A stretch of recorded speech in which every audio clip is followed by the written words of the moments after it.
o Brasil voltou a defender mudanças no Conselho de Segurança da ONU e, junto com isso, ressurgiu uma antiga ambição da diplomacia brasileira: conquistar um assento permanente no órgão mais influente das Nações Unidas.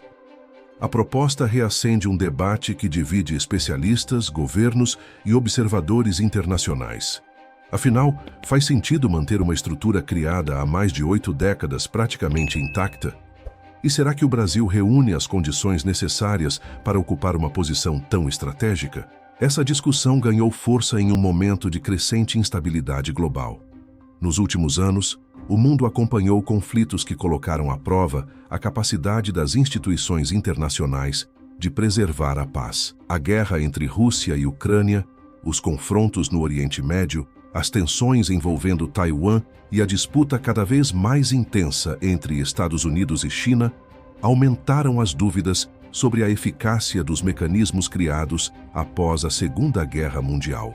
Para entender o motivo dessas críticas, é necessário olhar para o funcionamento do Conselho de Segurança. Quando a ONU surgiu em 1945, o planeta tentava se reconstruir após um conflito devastador.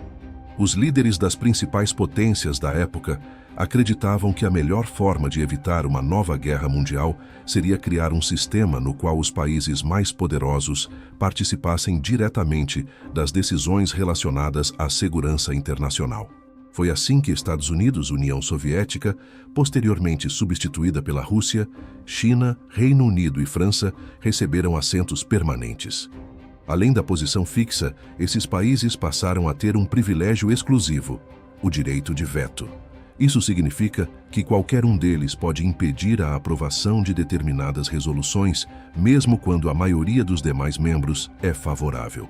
Naquele contexto histórico, a medida foi vista como uma forma de garantir estabilidade. A lógica era simples: nenhuma grande potência aceitaria ficar submetida a decisões internacionais contrárias aos seus interesses estratégicos. O problema é que o cenário mundial mudou profundamente desde então. Em 1945, grande parte da África ainda vivia sob dominação colonial. Diversos países asiáticos sequer haviam conquistado sua independência. A América Latina tinha participação limitada nas grandes decisões globais. O equilíbrio econômico e político era completamente diferente daquele que existe atualmente.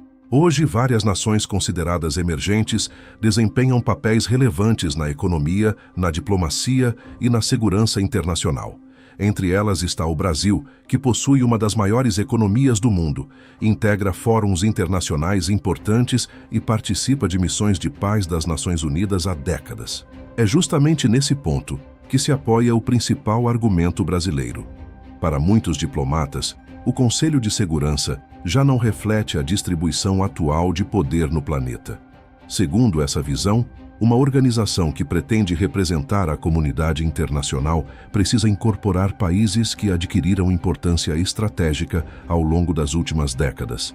Por essa razão, o Brasil se uniu à Alemanha, Índia e Japão em uma iniciativa conhecida como G4.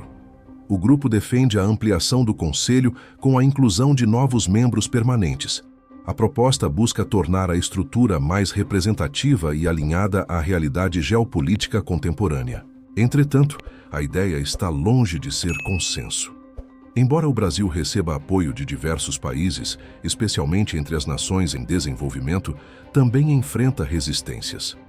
Alguns governos acreditam que a criação de novos assentos permanentes apenas ampliaria privilégios já existentes. Outros defendem reformas mais limitadas, como o aumento do número de vagas temporárias.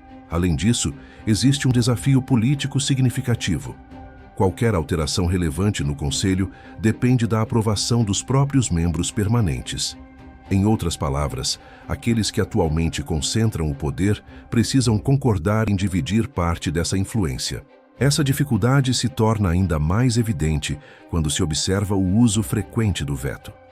Nos últimos anos, diferentes potências recorreram ao mecanismo para bloquear propostas relacionadas a conflitos internacionais. Como consequência, o Conselho muitas vezes encontra dificuldades para responder rapidamente a crises que afetam milhões de pessoas. É justamente esse impasse que alimenta as críticas. Muitos analistas argumentam que o sistema atual pode gerar paralisação nos momentos em que a ação internacional seria mais necessária.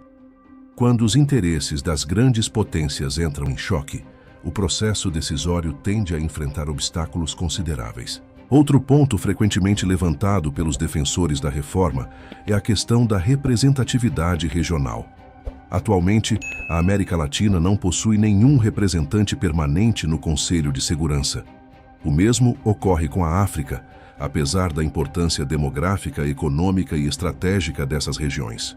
Para muitos observadores, essa ausência cria um desequilíbrio na tomada de decisões globais.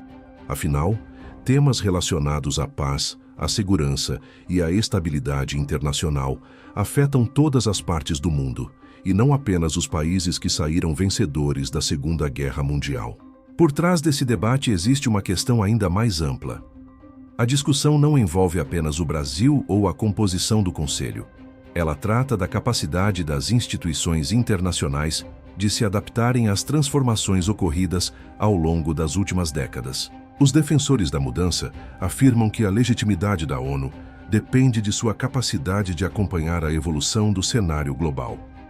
Já os críticos alertam para os riscos de reformas que possam gerar novos conflitos políticos ou aumentar disputas dentro da própria organização. Enquanto não há consenso, uma realidade permanece.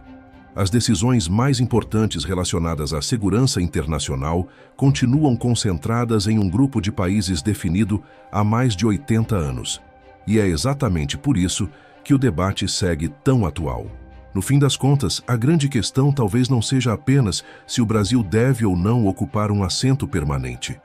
A pergunta central é outra.